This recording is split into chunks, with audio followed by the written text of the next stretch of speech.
Hello, welcome to another video. ভিডিওটো বহুত দিনৰে হয় আৰু আজি কিছু দিনৰ আগতে ধৰিব পাৰিছে সবে সোৱেটাৰ জ্যাকেট পিন্ধি আছে আমি গৈছিলো কাজিৰঙালে এদিন ইনে ওলাই গৈছিলো আৰু লাঞ্চৰ কাৰণে আমি গৈছিলো ৰয়েল ডিকাসা ৰিজৰ্টখনলৈ ভিডিওটোৰ বনোৱাৰ আৰত আসলতে ৰিজৰ্টৰ যেটো ধুনিয়া পৰিবেশ হেতুহে দেখাব বিচাৰিছো ওয়েলকাম এৰিয়াত বৰ ধুনিয়া ধুনিয়া ফুল তেওঁলোকে মেইনটেইন কৰিছে আৰু হয়তো এতিয়া গৰমৰ দিনতো হয়তো সাগে মেইনটেইন হৈ থাকিব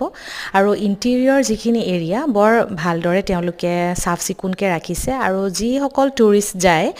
লাগিলে তেওঁলোকে ফুৰিবলৈ যাওক বা তাতে কিবাটা খাবলৈকে ৰেষ্টুৰেন্ট লকে যাওক কিন্তু সবে আসলতে সেই পৰিবেশটো ভাল পাব আৰু এনজয় কৰিব সৰু ল'ৰা-ছোৱালীৰ বাবে অৱশ্যে ইমানখিনি অপৰচুনিটিজ নাই কিন্তু সৰু ল'ৰা-ছোৱালীবিলাকে আসলতে খোলা এটা এৰিয়া পালেই তেওঁলোকে ভাল পায় আৰু সৰুকে অকমান পাৰ্ক আছে য'ত আমাৰ কনমানিটিয়েও অকমান দেৰি খেলিলে আৰু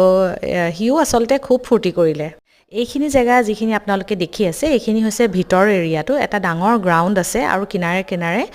থকাৰ বাবে যিখিনি ৰুমছ সেই ৰুমছখিনি আছে ধৰক কটেজ নিচিনাকেও আছে বা এনেকুৱা ধৰণৰ ৰুমছ বিলাক আছে আৰু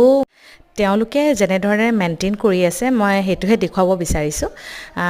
যদি আপোনালোকে ইচ্ছা কৰে এদিনৰ কাৰণে কোবালে এনেকে আউটিঙৰ কাৰণে তেতিয়া মানে আপোনালোকে ৰয়েল ডিকাসা আহিব পাৰে ইয়াৰ ৰেষ্টুৰেন্ট যেটো ফাইন ডাইনিং তালেও আমি যেহেতু লাঞ্চ টাইমৰ সময়ত গৈছিলো গতিকে আমি ট্ৰাই কৰিলো এটা ঢাকায়া চিকেন ৰেচিপি আৰু লগতে আমি নৰমাল ভাত আৰু দালি এনেকে খাইছিলো আৰু লগতে এটা ফিশৰ আইটেম লৈছিলো খাবলৈ গোটেইকেইটা হোৱাদ আছিল অৱশ্যে প্ৰাইচটো অকমান হাই দে হেতু কিন্তু কৈ দিছো ওভাৰঅল বিৰাট ভাল লাগিলে গৈ আৰু মই ৰেকমেন্ড কৰো আপোনালোকেও এবাৰ যাব ৰেষ্টুৰেন্টলৈ যায় না যায় হেতু বেলেগ কথা অৱশ্যে আপোনালোকে নিজৰ যদি কিবা খাদ্য লৈ আহে তাত এলাউ নকৰিব খাবলৈ হিহুসকলে খুব ভাল পাব বৰ ধুনিয়া পৰিবেশ আশা কৰো এটো ৰিভিউ আপোনালোকৰ কামত আহিব ৰয়েল ডিকাসা একদম ৰাস্তাৰ কিনাৰতে হয় গতিকে